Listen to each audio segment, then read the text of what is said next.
Nous allons étudier le Daf Kav dans Masechet Nedarim. Nous reprenons la Mishnah tout en haut. Nadar beherem ve'amar lo nadarti ela bechamo shel yam. On va citer ici tous les cas de Nedarim sur lesquels on a dit que les Nedarim, par rapport au Pirushim, olchim leakel, c'est-à-dire que si un homme a fait un Neder et qu'on ne sait pas exactement quelle est sa kavana, un Neder assour ou un Neder qui ne marche pas et qui nous l'explique, eh bien on le croit et on est mekel, donc on lui permet le Neder.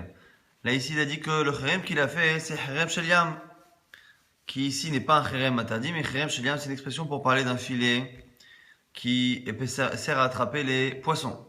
Bekorban, la bekorbanot shel melachim, et il a dit, ça c'est interdit comme un korban. Après, il a dit non, je parlais pas des korbanot qu'on apporte au Beth Amikdash, je parlais des cadeaux que l'on apporte au roi, que parfois on appelle korban, un re'atzmi korban. S'il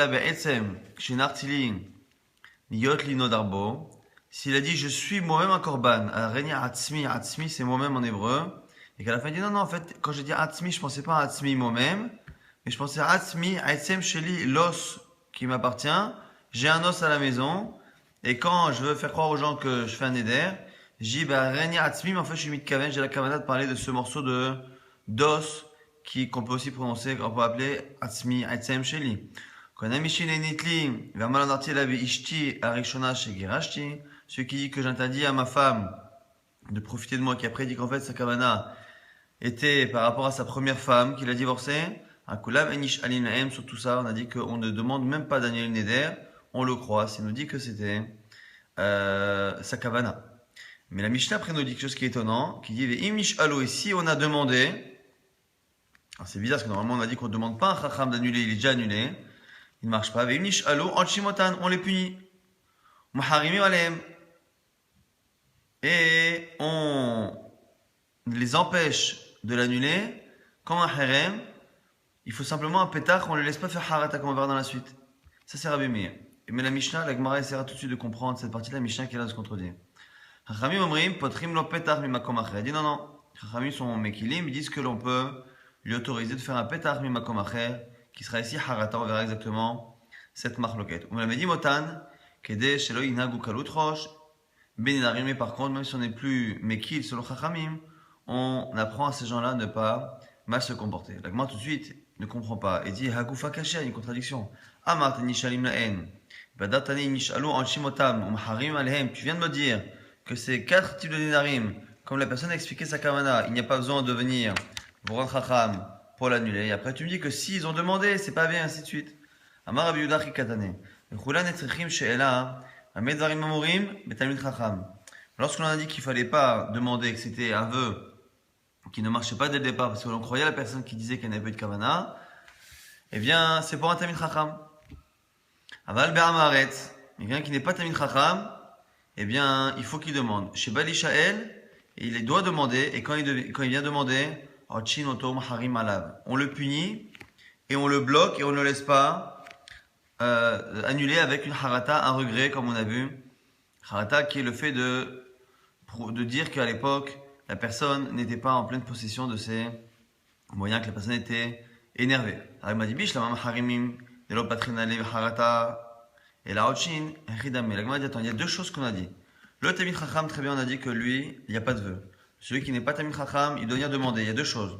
On le punit, on est Maharimoto. La Gemara dit, Mahariminoto, je sais ce que c'est. Mahariminoto, c'est qu'on ne le laisse pas, on ne l'annule pas avec une harata, il faut un pétard. Pétard, ça veut dire trouver qu'il y a une conséquence à ce neder qui n'était pas prévu et qui aurait justifié que la personne n'aurait pas fait de neder. Mais le simple fait que la personne regrette, ça n'est pas suffisant. C'est ça maharimin. Mais en Chine, la punition, quelle est la punition? On dit maharimin, mais en Chine, c'est quoi? La Gemara nous dit quoi? Kedetania, comme c'est marqué dans une braïta. Mishenazar va avoir neziruto. En niskaki no achinog boisu. Be'emim shenhag ba'en eter. Divrei Rabbi Yehuda. Nous dit ici la braïta, un homme qui a fait un vœu de nezirut. Il a fait un vœu de nazir. Et il a finalement transgressé sa nezirut pendant quelques jours. Et il vient et il veut faire annuler sa nézirut. La Rabbi Yehuda nous dit qu'on lui annule sa nézirut, mais avant cela, on lui demande de pratiquer le nombre de jours de nézirut qu'il a transgressé. Parce que annuler un vœu avant qu'il ait été fait, c'est une chose.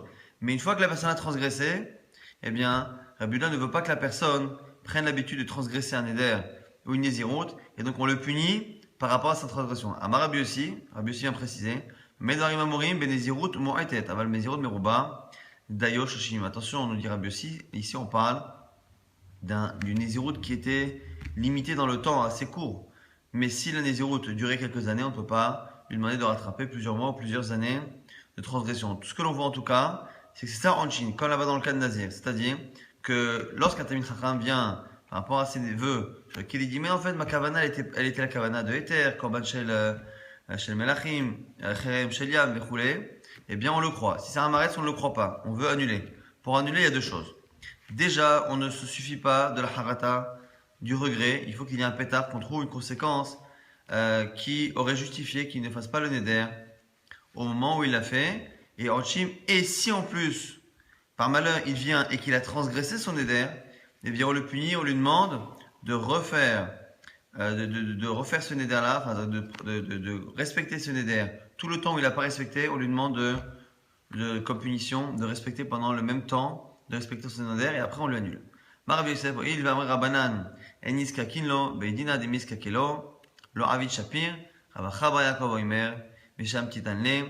Puisqu'on vient de dire que normalement, on n'a pas le droit d'annuler le neder de ce bonhomme-là, tant qu'il n'a pas repratiqué ce neder pendant la période qu'il a transgressé, eh bien, le Beddin qui ne fait pas ça à tort, et Rabba Yaakov va jusqu'à dire qu'on les met en shamtar, en idouille, c'est-à-dire on les exclut, ces chachamim qui ont annulé son neder avant même de le punir. On avait dit dans la Mishnah que c'était Rabbi Meir qui disait qu'à la fin, Anchim Harim Oto, c'est-à-dire que le Hamaretz, on le punit, c'est-à-dire qu'on lui demande de refaire pendant quelques jours, pendant le temps qu'il a transgressé son neder, de refaire ce neder. Et en plus, on a dit qu'on ne pouvait pas lui annuler avec une harata, un regret. Il fallait faire un pétard, trouver quelque chose qui n'était pas prévu, qui aurait fait en sorte que le neder ne soit pas pratiqué. Chami n'était pas d'accord. Potrino, pétam, yemakomacher. On lui fait annuler le neder avec une harata et on ne lui demande pas a priori d'être puni et de refaire le neder. Tana, le'olav alti ragil bedenarim. Par rapport à cela, on nous dit tout de même qu'un homme ne doit pas faire beaucoup de vœux chez Sofra Lim'ol Bishvat parce qu'il finira par même transgresser la shura, un serment avec le nom d'Hachem. Alti ragil etzel amaretz chez Sofra le'achil chat valim. Et dans le même genre de conseil, on nous dit ne reste pas trop avec quelqu'un qui ne pratique pas la Torah, de peur qu'il te fasse manger une récolte qui n'est pas prélevée, donc qui n'est pas cachée. Ateragel etzel kohen amaretz shesofra lachilcha truma. Nous dit là, encore une fois cet enseignement, qu'il ne faut pas non plus rester trop avec un kohen qui n'est pas pratiquant de peur qu'il nous fasse manger de la trouma alors qu'on ne peut pas et que lui peut. Matabesichaim aisha shesofra la boli des niouf et ne parle pas trop avec les femmes de peur d'en arriver à fauter et à faire un adultère. Rabbi Acha Rabbi Yoshua Omer, Rabbi Yoshia Omer, Kol Sofé Banashim Sofo, Balida Avera nous dit tout celui qui regarde, qui a l'habitude de regarder les femmes, finit par fauter. Et tout celui qui regarde même le talon d'une femme aura des enfants qui ne sont pas comme il faut, c'est-à-dire qu'eux aussi pourront éventuellement fauter. Rabbi Yosef ou Beishto Nida, Rabbi Yosef précise que même la femme qu'on n'a pas le droit de voir, c'est sa femme lorsqu'elle est Nida, lorsqu'elle est interdite. Rabbi Shimon ben Lakish, Rabbi Shimon donne une autre explication. Akeva, des katané, le talon dont on a parlé, c'est pas le talon, c'est une manière de parler de la nudité de la femme. C'est parler ici, l'endroit où la relation se fait, c'est cet endroit-là, la nudité, que l'homme n'a pas le droit de regarder, même chez sa femme. Et c'est en cela que ça peut emmener des enfants chez Nam et Ogonim. Tanya, nouvelle braïta. Et ici, jusqu'à la fin du DAF, on va voir beaucoup de mémorot, d'enseignements qui sont assez difficiles à comprendre. Pas toujours apprendre au sens propre, parce que premièrement, c'est pas toujours le sens propre qu'il faut, et des fois, parce que la halakha n'est pas comme cela, mais en tout cas, on les fait parce que c'est le daf, mais ne pas forcément les prendre au sens propre du terme. Tanya, Bavo ti'ir ato al penechem. Vous avez dit la Torah après les 10 commandements, à propos du Har Sinaï. Bavo ti'ir ato al penechem. Pourquoi Hachem il est venu avec force comme ça, pour justement nous insuffler cette crainte sur notre visage. La Gemara nous dit Zobusha, ça c'est la honte, le fait d'être baïchan, le fait d'être timide, d'être honteux, les vitites et pour ne pas fauter. Mais la metcha boucha meviali dechet, de là on voit que la honte est quelque chose qui entraîne quelqu'un à avoir peur de fauter. Mikan Amrou de l'on dit, Siman Yafé le Adam, Shubachan, le fait d'être timide est un bon siman, est un bon signe chez quelqu'un. Harim Omrina qui disent, chez Kol Adam Midvayesh, Louimra ou Chote, que celui qui a honte ne faute jamais, ou ne faute pas facilement. Mishen Lo Boshet Pani, Biyadoua, chez le Hamdou, Barota, Varsinaï, puisque justement, Kadosh Baruch Hu a dit que cette crainte du Arsinaï est venue nous donner justement cette timidité, eh bien celui qui n'a pas cette timidité sur son visage, eh bien on sait qu'il n'était pas au Arsinaï. Encore une fois, c'est quelque chose à développer, à comprendre de quelle timidité on parle. Amar Rabbi Yochanan ben Dehavai, encore une fois des halachot ici qui ne sont pas à prendre au sens propre parce que la halakha n'est pas comme ça. Arba Dvarim Sachuli Malachei Hasharet, quatre choses m'ont dit les Malachei Hasharet, les anges de service. Alors ici Malachei Hasharet, la Gemara dira plus tard que ce n'est pas les anges de service, ce sont les Chachamim. Et lui vient expliquer selon son avis pourquoi les enfants peuvent naître avec des défauts à cause de certains comportements que les parents peuvent avoir dans leur intimité.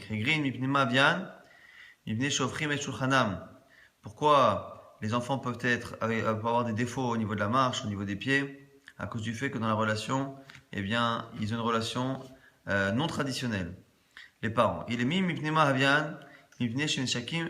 pourquoi des enfants peuvent ne pas parler? Parce que le père peut embrasser des endroits de la nudité de la femme. Harashim mipne mahavian mipne shemsaperim beshaat tashmish. Pourquoi non, Michel al-Ilem, c'est ceux qui ne, c'est ça, le sourd et le muet. Pourquoi? Parce que il parle pendant le muet, parce qu'il parle pendant les relations. Soumi mipne mahavian mipne shemstaklim botomakom. Et pourquoi un aveugle? Parce qu'il regarde l'endroit de la nudité. Ça, c'est la vie de Rabbi Yochanan ben Dehavai, qui interdit ces quatre actes-là. Au minou, on objecte tout de suite. Shalom et ima shalom. On a demandé à Joël ima shalom. Mipnema banecha yefefin beyoter. Pourquoi tes enfants sont si beaux? Amralen, elle leur a dit. Et non, mais ça perd emi lo betrilat alayla velo besof alayla velo bechatzot alayla. Parce que mon mari n'a de relation et ne me parle. En fait, la relation, elle l'a appelée ici parler. C'est une manière jolie de s'exprimer. Il ne parle avec moi ni au début de la nuit, ni à la fin de nuit, mais au milieu. Ou chez Oumé Saper, et lorsqu'il me parle et qu'il y a cette relation-là, il déshabille de son corps que le minimum, et il le fait comme si vraiment il était contraint et forcé. Et je lui ai dit un jour, il m'a répondu, mon mari, pour ne pas justement penser à une autre femme. C'est pour ça qu'il le dit ni au début de la nuit, ni en fin de nuit où il peut entendre des voix d'autres personnes. Mais il est de peur qu'au niveau spirituel, ses enfants soient considérés comme des enfants d'adultère s'il a la tête à une autre femme. En tout cas, ce que l'on voit, c'est que la relation elle est appelée elle-même. Si pour parler de l'envoi, que pendant la relation il parlait. Or, on vient de dire ici que Rabbi Yochanan ben Dehavai il qu'il ne fallait pas parler et que ça pouvait entraîner de mauvaises choses. Le kasha, habibile dit tashmish, habibile acharin acharin. La Gemara dit pour l'instant, c'est pas une kusha. On peut très bien imaginer que Rabbi Yochanan a interdit de parler. Ben Dehavai a interdit de parler de quelque chose qui n'est pas lié à la relation, de parler de tout et de rien, mais que ce qui est autorisé, ce que faisait le mari de Ima Shalom, eh bien, c'était le fait de parler de tout ce qui était lié à la relation. Rabbi Yochanan dit, c'est ce qu'on vient de dire, Zod Ivrei Rabbi Yochanan ben Dehavai. Tous les interdits qu'on a vus, c'est la vie de Rabbi Yochanan ben Dehavai. Moi, Rabbi Yochanan tout court, je pense, Aval Amor Chachamim, que les Chachamim ne sont pas d'accord. En Alacha, que Yochanan ben Dehavai, que l'Alacha n'est pas comme cela. La Kol Mashadam Rotse Lasot Veishto, c'est un homme peut faire ce qu'il veut dans l'intimité avec sa femme. Mashal Livasar Arba'a mi Betatabach, Asal Ochlo Bemelach, Ochlo Tsalim, Ochlo Mevushal, Ochlo Shaluk, Ochlo Chendag Aba'a mi Bed Atsayad. Ici, nous donne un exemple, et c'est lié en fait à toutes les possibilités classiques d'avoir des relations de manière différente.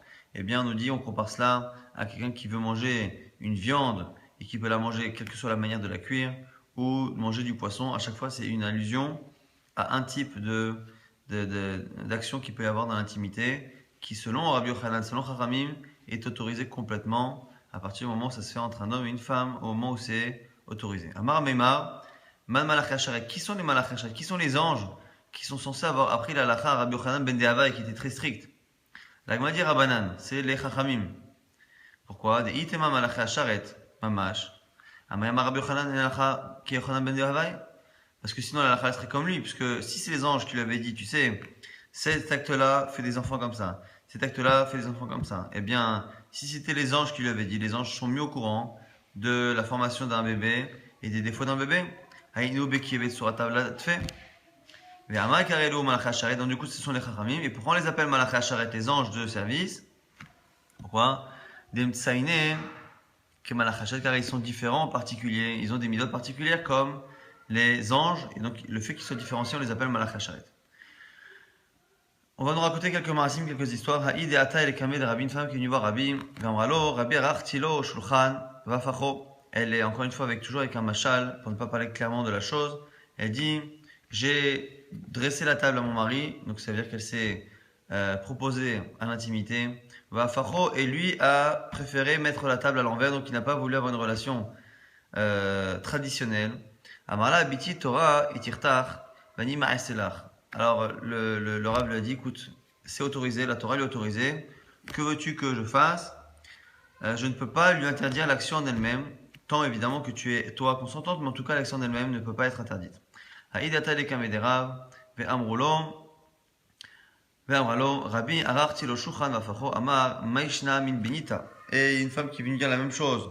Arabe, il lui a dit, écoute, quelle est la différence entre ça et un plat à manger, qu'encore une fois, un homme a le droit de manger, entre guillemets, comme il veut. Tout ça, ce sont à chaque fois des machalim, des allusions, parce que la Torah n'aime pas parler de manière claire et crue des choses. On utilise toujours des machalim.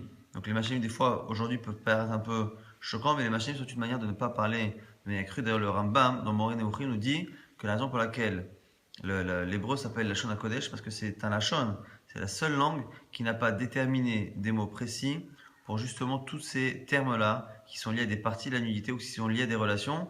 On utilise à chaque fois, même dans l'hébreu, lorsqu'on veut dire les vrais mots, on utilise toujours un moyen détourné. Et ici, même ce moyen détourné, Chachamim s'en détourne et utilise encore une fois des machanim, des allusions. Mais l'autre mais Kanamarabi sur le passouk du schéma qui dit qu'il ne faut pas se détourner après ses yeux et son cœur, nous dit Rabbi, un homme ne doit pas boire dans un verre et penser à un autre. C'est une manière de dire qu'un homme ne doit pas, lorsqu'il a une relation avec sa femme, penser à une autre. Et la Gemara nous dit, et la dafilo beshtenachav. Il dit attention, le chidouche n'est pas qu'il n'a pas le droit de penser à une autre femme qui n'est pas la sienne. C'est évident.